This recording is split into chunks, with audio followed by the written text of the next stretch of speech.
Mr. Goswami, if anyone who is quoting the 2010 judgment would read the judgment carefully, that constitutional bench, they would realize that the reasons for if there are valid and compelling reasons, they don't need to be even disclosed to a governor.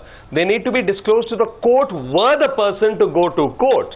And yet, the court in that judgment goes so you're challenging them to go to court. There's limited judicial intervention. No, limited. Even when Mr. Soli Sorabji wrote his article, he concluded it by saying that perhaps the best route forward is resignation because there's a very limited. So that's not the point. Second is, one minute, let me finish. Mr. Narvekar, I did not interrupt you. Let me finish my point.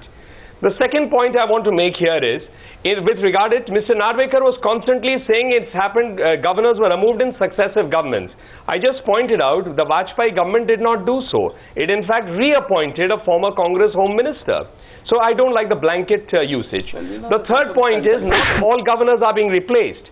2 of them are retiring as per their normal this, and you have yourself raised questions against 3, which is out in the public domain. What further is needed? A 4th one today, Mr. Of Maharashtra, the governor, he's gone on television and he's basically saying, give it in writing to me. Yeah, give it in writing. Which is not required by the Constitution. He's challenging you. You put yourself in that position. Which he quotes. He needs to just read the Constitution. He just needs to read the Constitution and let him point out. Mehboob Beg coming in. Mehboob Beg coming in. Naresh Gujral wants to come in. Mehboob Beg first. By the way, sir, it is pertinent to look back into history and look at the BJP's position on the role of governors in India. Because in response to a questionnaire from the Sarkaria Commission on Centre-State Relations, the BJP had said, and I quote, he is the constitutional head of the state government and in turn is responsible only to the state legislature. It is no doubt true that the governor is appointed by the president, but that does not make him an employee or servant of the government. The governor should be appointed for a term of 5 years from a panel prepared by the Interstate Council. The governor should be removed only. The governor should be removed only. Page number 619.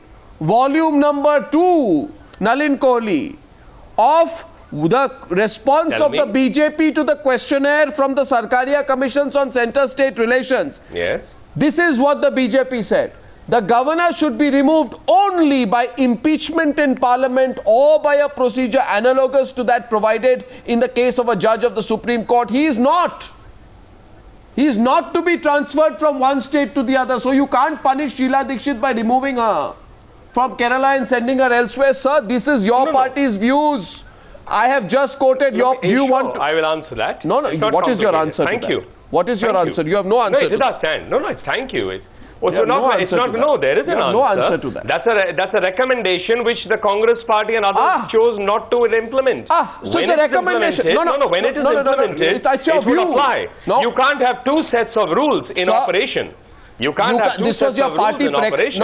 We have 3 constitutional heads here who are no longer eminent. Mehboob Beg, today when I quote what the BJP said before the Sarkaria Commission, the BJP spokesperson says not important, that was only a recommendation. Your response, please. Arnab, whether he just now said that they need not to tell the governor why are they removing him. That may be all right. It's a very technical thing, but people of the country have a right to know.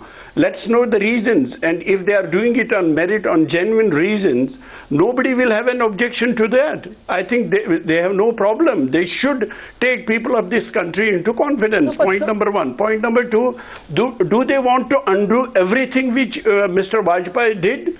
He laid very healthy conventions for this country. Whether it was Kashmir or whether it was appointment of governors, I think they should follow him. Vajpayee is the role model today for the NC. Vajpayee is the role model for the NC. But we should wait till the end of the tenure. No, he is not a role model. But Arnab, he is not a role model. But if he has done something good, we should appreciate that. While I have been able, while I have and wanted to sort it out, and while doing these.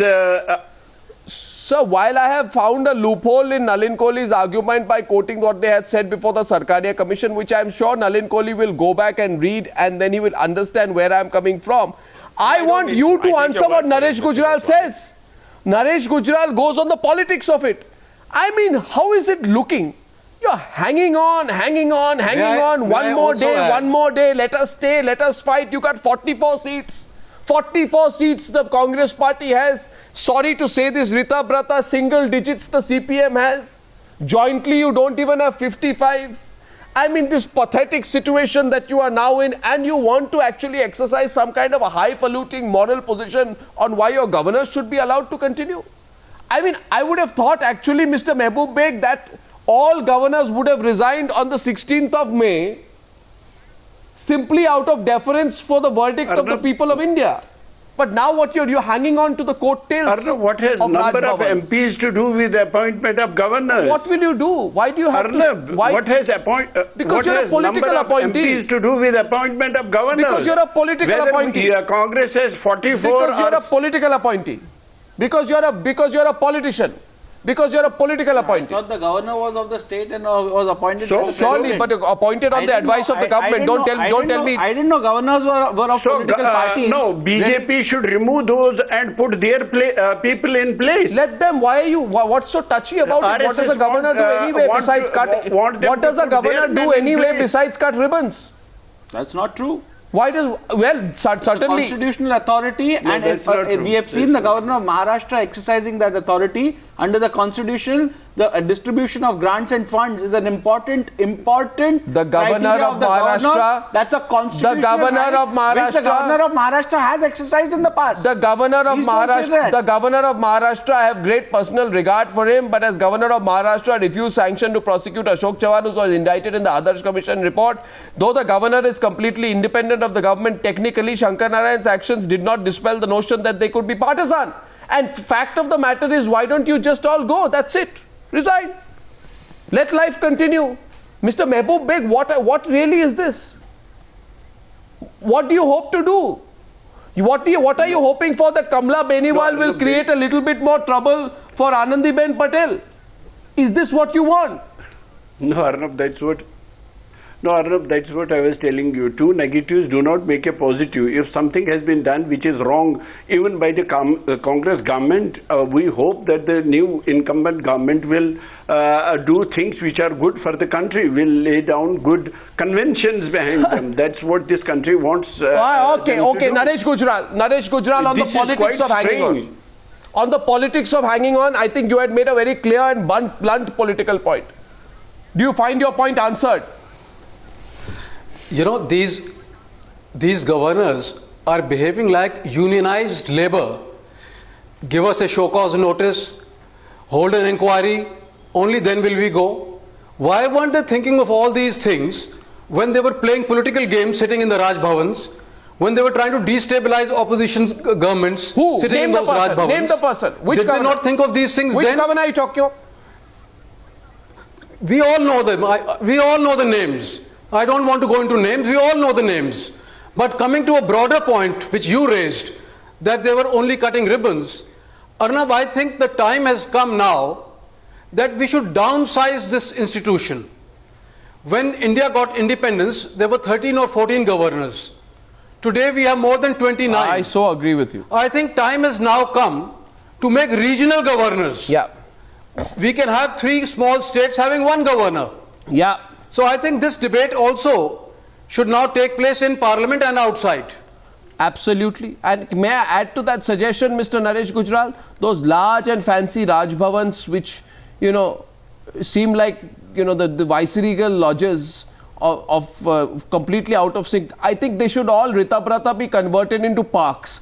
I have always held a view, Rita Brata, that for example, in the city of Mumbai, where children don't have a place to live, or to play, or to go out and play a game of football, or to even, when there is a swing on a weekend, you come to Mumbai, you find that there will be 100 children lining up to have one chance at a public swing. I think Raj Bhavan should be turned into one big park and a public library. Arnav, now you are... No, I'm really telling you, Mr. Mehboob Beg, this governor's institution is antediluvian. I'd like to come on to this. It's an antediluvian institution, and I think it is terrible that... to the BJP... Our position... Yeah, Rita Brata. Yeah, Ritabrata. Our position, in the beginning I said, it is clear that we don't want the post of governors. We have said what Mr. Gujral is saying about this regional thing. CPIM is very clear. Whatever may be the number of CPIM in the parliament, CPIM has been consistent in its position that there are no need for this post of governors. This post of governor has been misused time and again, and this is a rehabilitation center. Congress has done it. Now BJP will appoint people who have not got parts in ministries. They will be rehabilitated with the post of governors. Yeah. The question is, as BJP is speaking of cooperative federalism, and this is a question, we don't want it, but still it is in the constitution of the country. So there must be a consultation with the states. The governor works with the states. There must be a consultation with the states regarding the appointment of governors. This is the clear stand. And I really think, and if I want to add, Mr. Vanchu, who is the SPG chief, he's governor of Goa. I hope he's watching today. Mr. Vanchu, did you ever ask yourself why you were made governor? What is the unique quality and ability which you have as SPG chief, besides being a 10 Janpath loyalist, that you were made a governor? No, 1 second. There's one more governor who was a CBI director, Ashwini Kumar, who was made a governor. Did Mr. Ashwini Kumar not think how suspicious it would be that a CBI chief is picked up and made a governor? So you are a loyalist. If you're a loyalist for life, you'll get five years of taxpayer funded absolute luxury. May I add here? And you'll get 1,000 Khansamas to serve you. Yeah. He was made a governor 1 month after he closed the case against Jagdish Titler. This is who are you talking of? Ashwini Kumar. Yeah, precisely. He should not have been. And I think today, you know, I'm coming to Nalin Kohli. I just need to say this today. The case. I think there are there are two kinds of people. 2 days before retirement. Yeah, there should be a public disclosure that you serve a political party for life, or you'd indirectly do what they want you to do, and you be their loyal sycophant, whatever, you know, for life, and you will be rewarded with a governorship at the end of the day. That's completely ridiculous. I just hope, Nalin Kohli, your party doesn't do it, because we are watching. I hope you don't do it. Mr. Goswami, I have three very superannuated retired BJP man. Three quick comments. Certainly, in a democracy, there can be scope to how institutions need to evolve or change or devolve, whatever. However, I'd just like to say, while there have been bad examples of governors in Raj Bhavan, it's not as if there have been all bad examples. There have been sterling examples too. People of good moral fiber who have held that constitutional post. Second is with regard to removal of the post or abolition, as the CPM colleague was suggesting. One thought, it's the last outpost of constitutional authority.